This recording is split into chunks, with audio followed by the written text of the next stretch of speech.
Next, I'm going to invite Celeste.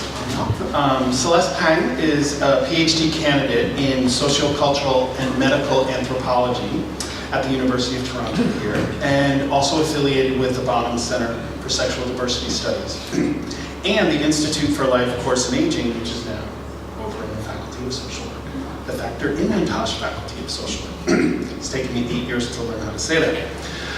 Her dissertation research explores how interdependent social relations and institutions shape how LGBTQ older adults experience and are positioned within networks of care in Canada.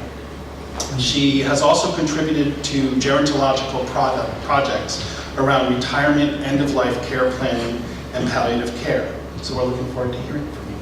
Come on up.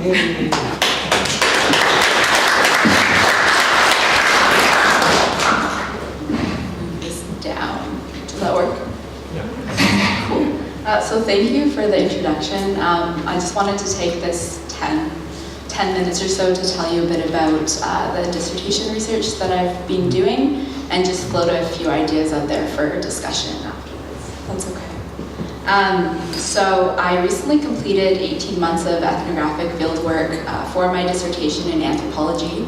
So as David said, my dissertation focuses on how sexual and gender non-conforming older adults, so in Toronto, that would be mainly people who identify as LGBTQ in some way, are shaped by our normative social institutions and the relations that follow from those.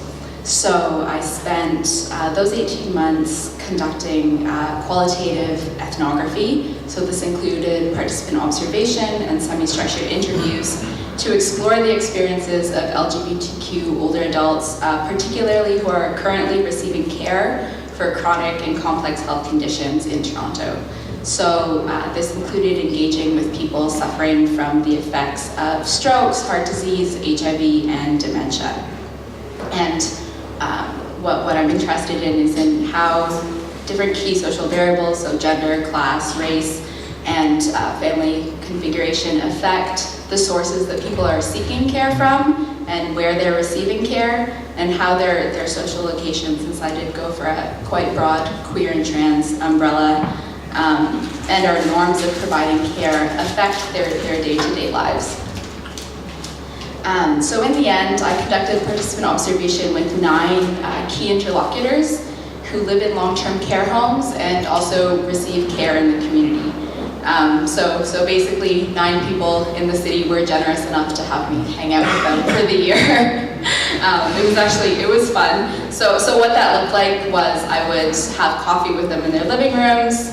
I got to go on wheel-trans for the first time, very exciting, and went along to medical appointments. I chatted with their home care providers. So for example, with one gentleman, he would have a physio visiting him, an OT, a nutritionist, a whole kind of slew of people. So I would be there when they were there and chat and see what happened.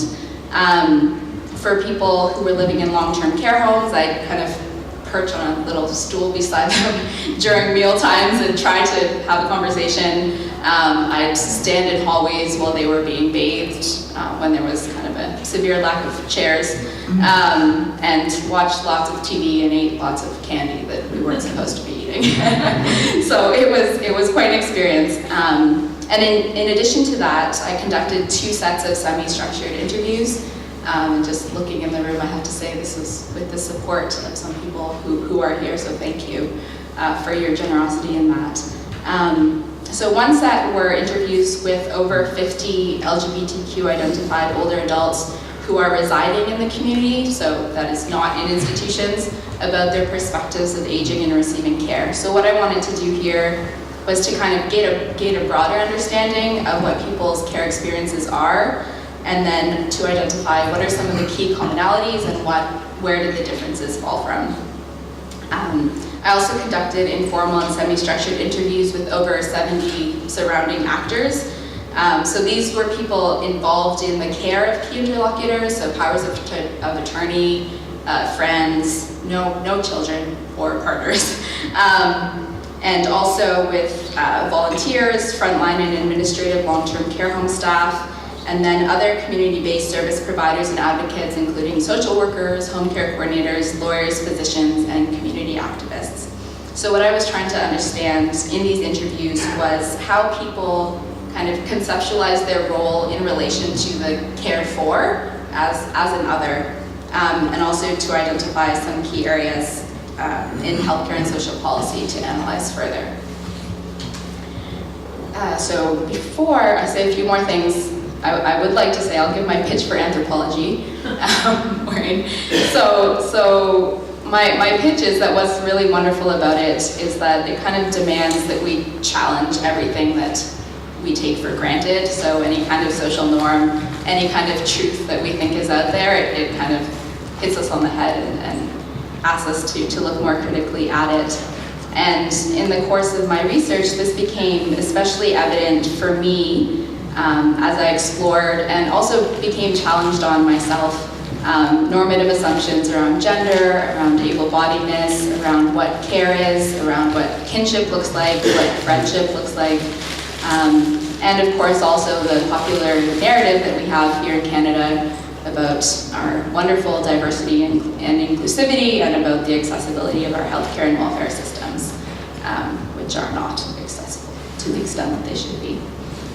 So with that, I think I just wanted to kind of float a couple ideas out there that speak to the theme of the conversation, and if there's an intersection of queer and aging. So one of them is the question of what is care anyway? So that's really the main question that I became confronted with spending time with people who are recipients of quite a bit of it, if that's from friends and family or from more formal structures like our healthcare institutions.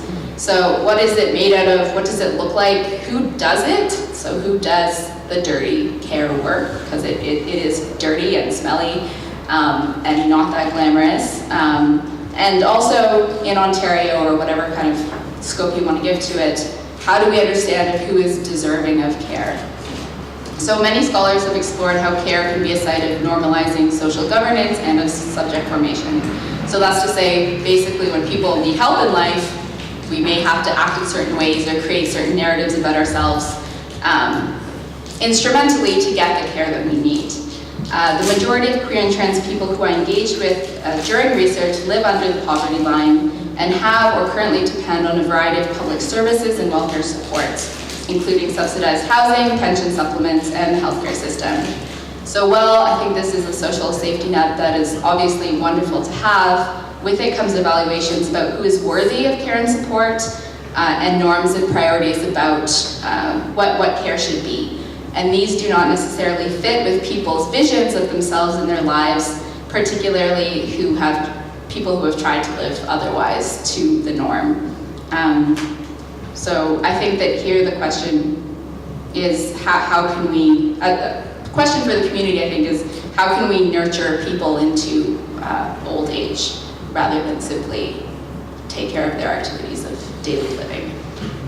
So the second thing is about rethinking queer kinship and community. So again, the vast majority of people who I spent time with and interviewed were quite socially isolated. And even if they had been part of queer trans communities of some sort in the past, or had created a family life or maintained family ties, at this time of their life, with a lot of healthcare needs, with needs for assistance in everyday living, quite frankly, there was a failure to show up for most people. And I think that as a community, if that's what we would like to be, I think we need to think about who is it that we show up for and what our own limits are there, and our own areas of discomfort, and ask ourselves why we have those and how we can kind of push our own relations with care. Two more. The third thing is on rethinking the role of the state in providing care. I think we need to consider how much responsibility for care we think the government should have, and if we think it should, and I have an opinion on this, how to hold it accountable and ensure the needs of a diversity of people are met.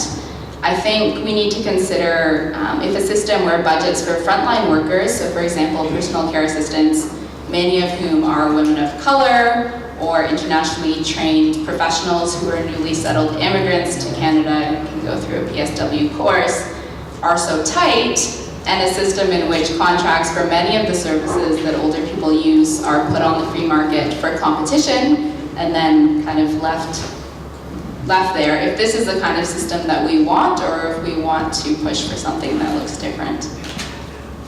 And again, I think this is something critical for queer and trans people as we age, and anyone, really. And finally, the last thing that I was certainly challenged on during my research, and I think that as a community we can also take a very critical look at, and obviously we are already, is to consider our norms around kind of what is normative embodiment, be this around a gender binary or just other gendered ideals of what masculine looks like or feminine looks like or attractiveness looks like, and also around able-bodiedness.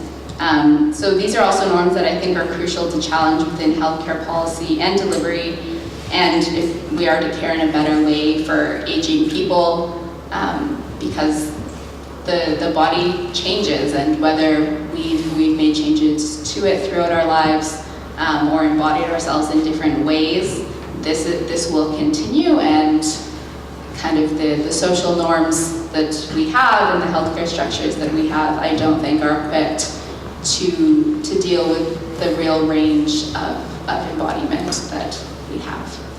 So that's all I wanted to say for now. Thank you.